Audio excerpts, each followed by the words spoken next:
8th standard maths exercise 1.1ல 5th சம்மில் இருக்கக்கூடிய 3 சப்டிஷனை நம்ம பார்த்துருக்கோம். ஸோ அது உங்களுக்கு ரொம்ப யூஸ்ஃபுல்லாக இருக்குன்னு நினைக்கிறேன். இன்றைக்கி வெரி இம்பார்ட்டன்ட் சம் 6th சம்மில் இருக்கக்கூடிய சில சப்டிஷனையும் நம்ம பார்க்கலாம். 6th சம்மில் என்ன சொல்லியிருக்காங்க, write the decimal form of the following rational நம்பர்ஸ்னு கொடுத்துருக்காங்க. அதாவது கொடுத்துருக்கக்கூடிய ரேஷனல் நம்பரை நம்ம டெசிமல் ஃபார்முக்கு மாற்ற சொல்லியிருக்காங்க.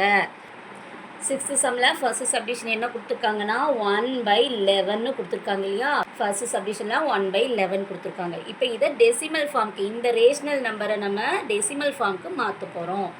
எப்படி மாற்ற போகிறோம்? இப்போ 1-ஐ 11ஆல் டிவைட் பண்ணோம். நான் ஏற்கனவே உங்களுக்கு நான் சொல்லியிருக்கேன், பெரிய நம்பரை சின்ன நம்பரால் டிவைட் பண்ணணும். அப்படி பண்ணக்கூடாது. மேலே இருக்க நம்பரை கீழே இருக்கக்கூடிய நம்பர் பாருங்கள். இந்த பைக்கு என்ன மீனிங் அப்படின்னா டிவைடடுன்னு அர்த்தம். அப்போது 1-ஐ 11ஆல் டிவைட் பண்ணணும்னு அர்த்தம். 1-ஐ 11ஆல் டிவைட் பண்ணணும். 1-ஐ 11ஆல் டிவைட் பண்ணணும். இப்போ பாருங்கள், 11ஆல் 1 டிவைட் ஆகுமா? ஆகாது. ஏன்னா 11ஐ விட 1ங்கிறது ரொம்ப சின்ன நம்பர். அப்போது டிவைட் பண்ண முடியாது. அப்போ என்ன செய்யலாம், இங்கே ஒரு 0 சேர்த்துக்கிட்டு இங்கே ஒரு பாயிண்ட் வச்சுக்கலாம். இங்கே பாயிண்ட் வச்சாலே இதுக்கு முன்னாடி என்ன இருக்குது, ஒரு 0 இருக்குதுன்னு அர்த்தம். இப்போ இங்கே 0 சேர்த்துட்டு முன்னாடி 0 இருக்கு இல்லையா. இப்போ இந்த இடத்துலையும் ஒரு 0 சேர்த்துக்கணும். கவனிச்சுக்கோங்க. இப்போ இங்கே போடாட்டியும் கூட ஒன்றும் பிரச்சனை இல்லை, போட்டுக்கிட்டாலும் பிரச்சனை இல்லை. ஆனால் பாயிண்ட்டுக்கு அப்புறம் ஒரு 0 சேர்க்கணும். இங்கே கீழே ஒரு 0 சேர்த்துட்டோன்னா இங்கே மேலே ஒரு 0 ஆட் பண்ணிக்கணும். இப்போ கவனி, 10-ஐ 11ஆல் டிவைட் பண்ண முடியுமா? இப்போவும் முடியாது. ஏன்னா 11ஐ விட 10 ரொம்ப சின்னதாக இருக்குது. அப்போ என்ன செய்யலாம், மறுபடியும் ஒரு 0 ஆட் பண்ணிக்கலாம். இப்போ பாருங்கள், 0 ஆட் பண்ணிட்டோம். இப்போ மறுபடியும் இங்கே பாயிண்ட் வைக்கணுமா? வேணாம். ஏன்னா ஒரு முறை வச்சுட்டாலே போதும். அதே சமயத்தில் நம்ம 2 0 ஒரே டைம் நம்ம எடுக்கும்போது மேலே ஒரே ஒரு 0 மட்டும் ஆட் பண்ணால் போதும். இப்போ பாருங்கள், இப்போ இந்த 11ஐ விட இந்த 100 வந்து எப்படி இருக்குது, பெருசாக இருக்குது.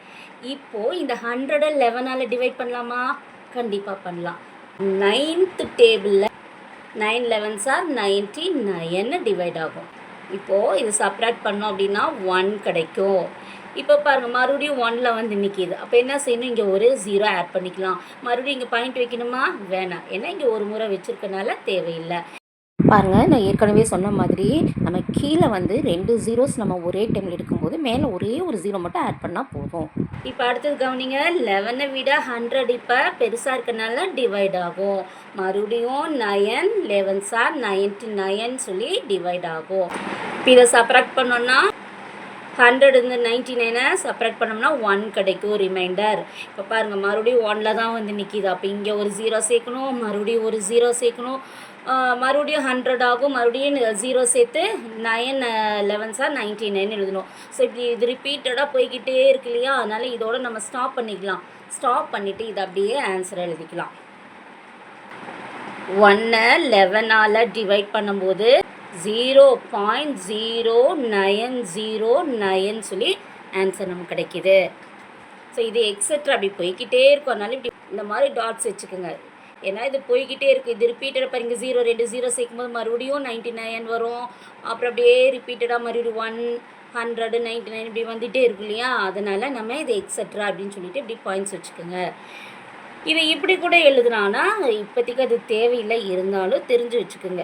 இப்போ இதை வந்து இந்த மாதிரி எக்ஸட்ராலாம் போடாமல் எப்படி எழுதலாம் அப்படின்னா 0.09.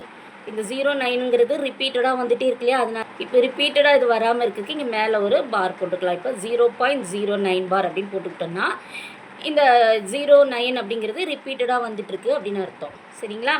ஸோ இது நமக்கு தேவையில்லை இப்போதைக்கு. இது பெரிய கிளாஸ் போனீங்கன்னா இது மாதிரி யூஸ் பண்ணிக்கலாம். அதனால் இதை மட்டும் இப்போ ஆன்சராக எடுத்துக்கோங்க. இது உங்களுக்கு புரிஞ்சிருக்குன்னு நினைக்கிறேன். நம்ம கொடுத்துருக்கக்கூடிய ரேஷனல் நம்பரை நம்ம டெசிமல் ஃபார்முக்கு மாற்றிருக்கோம். சரிங்களா? இது வெரி இம்பார்ட்டன்ட். 2 மார்க்கில் கண்டிப்பாக இது கேட்பாங்க. இதை நல்லா ப்ராக்டிஸ் பண்ணிக்கிங்க. இந்த ஆன்சர் உங்களுக்கு வேணாம், இது பெரிய கிளாஸ் போனால் தான் உங்களுக்கு தேவைப்படும். அதனால் இதை நீங்கள் ஆன்சராக எடுத்துக்கோங்க. இப்போ இதில் ஏதாவது உங்களுக்கு டவுட்ஸ் இருந்துச்சுன்னா கமெண்ட்ஸில் கேளுங்க. இந்த வீடியோ உங்களுக்கு பிடிச்சிருந்துச்சுன்னா இந்த சேனலை சப்ஸ்கிரைப் பண்ணி வச்சுக்கோங்க. உங்கள் ஃப்ரெண்ட்ஸ்க்கு ஷேர் பண்ணுங்கள். தேங்க்ஸ் ஃபார் வாட்சிங். God bless you.